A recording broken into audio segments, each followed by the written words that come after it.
Hi there, Dr. Sheep here. Welcome back to Shit Talks 165. I'm your host, Dr. Sheep, Joe, my co-host, and I'm Miss Phil. What did you say, 30 minutes? Yeah. All right, time's the clock. Oh, boy. All right, let's just roll the intro. Wrong one.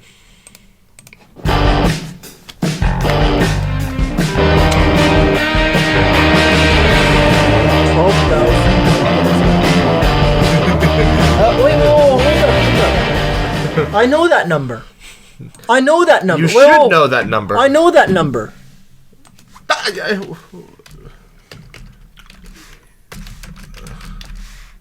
I know that number. Is that the number I'm thinking of? No, it's not. What are you thinking it was? Orbital velocity is 7.8 kilometers it's per second. damn close. Yeah, well, it depends on It's not damn close. That's 28,000. This was 12,000. Well, it depends on your orbital velocity. Where is this taken from? This is rods from God. Are you familiar with rods from God? Oh, yeah, the idea of having a weapon that's not like thermonuclear, and you just drop a large mass. Yeah, so I'm working on the video, and the whole problem with the thing is that it's putting too much energy down and not enough out. Well, I was thinking, what you need to do is drop something like, drop the rod, but then have it like open up to like. Yeah, I know you need a ball. It's in the day. But I was... Because a ball would have more outward projection. But see, I was reading the Wikipedia article here, and the U.S. Air Force had no intentions of ever wiping out cities with it. So I don't know where the idea of wiping out cities even came from, because they had no intended use for that. But what is this? What was the number? So that number, basically, when you read the Wikipedia article, it's very vague at what their impact speed is. It gives you their mass, and it gives you a energy. But it's very vague about what the impact speed is. Because it mentions Mach 8 as orbital velocity, but then like Mach 10 as like a transit, as like just another velocity, but doesn't tell you what that number is. But luckily, it gives you a mass, and it gives you an impact energy, so you can just calculate it back to figure out what impact velocity is, and it's Mach 10, which is what that number was. If it had that mass, 3,432.78 meters per second, yeah. So I had to calculate it back, which is 48 billion joules. You know... Oh, yeah? So wait, they told you that number? Well, they said 48 gigajoules. I think it's 48 billion, right? Or is that mega? Yeah. No, you did it right. Yeah, 48 gigajoules. So you convert gigajoules to joules because you can't work in gigajoules. So you get 48 billion. And then they give you... Why don't you write in scientific notation? It's not... Because the calculators don't work in scientific notation. So it just makes things more difficult than it needs to be. Actually, no, so I honestly kind of prefer engineering notation. Is that everything to E? No. Oh, because the freaking calculators are using it. It pisses me off. No. I hate E. Engineering notation is everything is used such in the base units, like mega, giga, kilo. Whatever your number is, you don't... So scientific notation...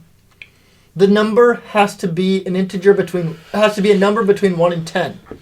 Engineering notation, the number is between 1 and 1,000 or 999. Okay. And so basically, you would write 48 times 10 to the 9. Oh yeah. Versus scientific notation would be 4.8 times 10 to the 10. Yeah. And so it makes sense to convert back to like thinking like, okay, how many. Like, everything you do is either milli, micro, nano. And so it's very easy to just go, nano, that's 10 to the negative 9. And so you just take the number times 10 to the negative 9.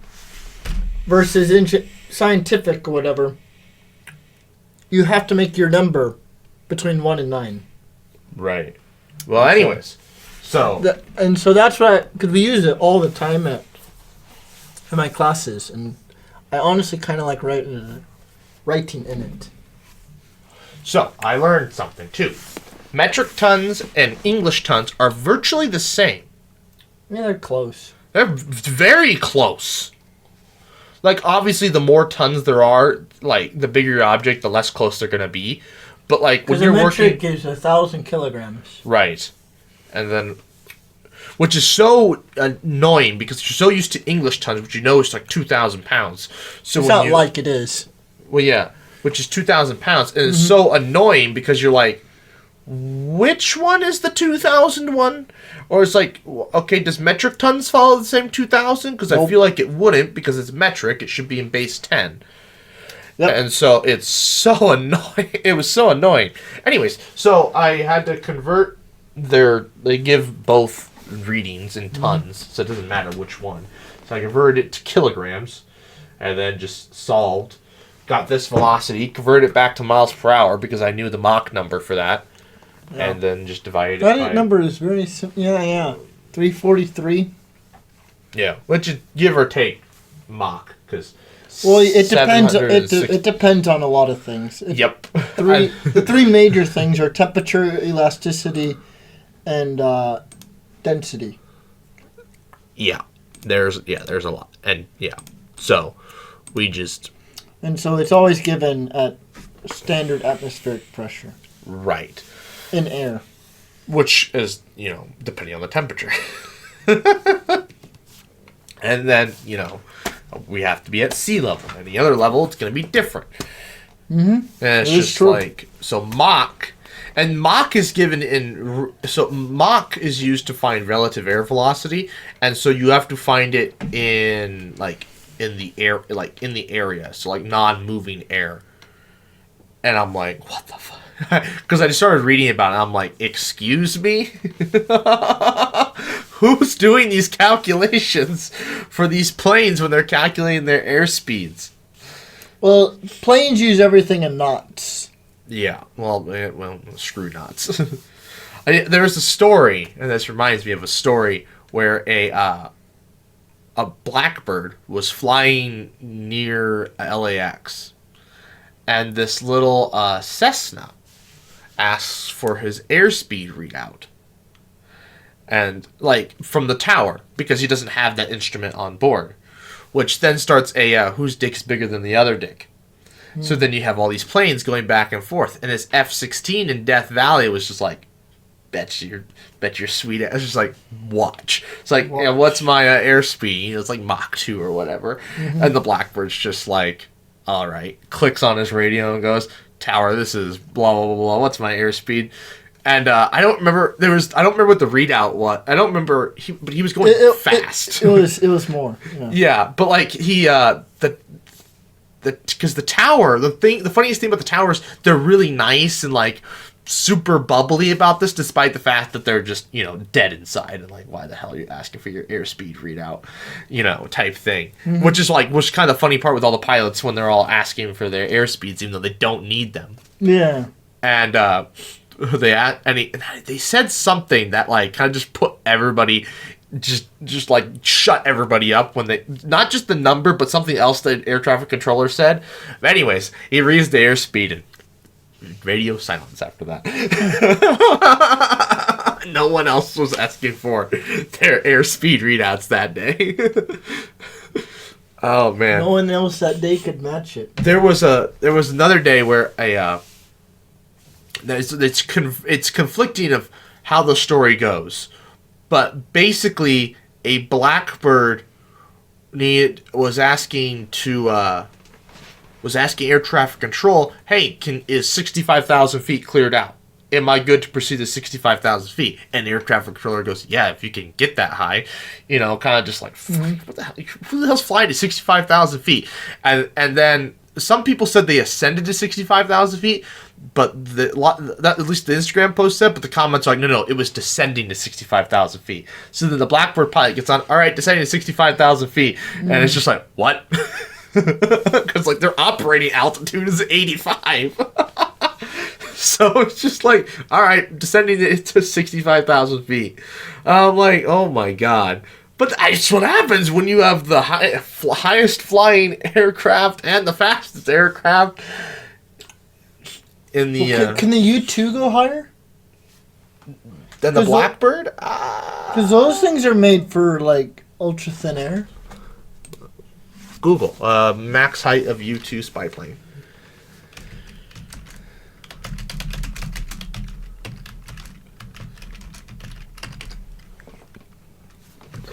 Oh. 70,000 feet with a payload. What? I thought they could go higher than that. Is that really... No.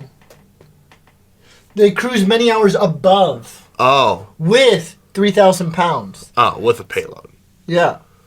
Well, I want to see what they rated for, yeah. What's the max height?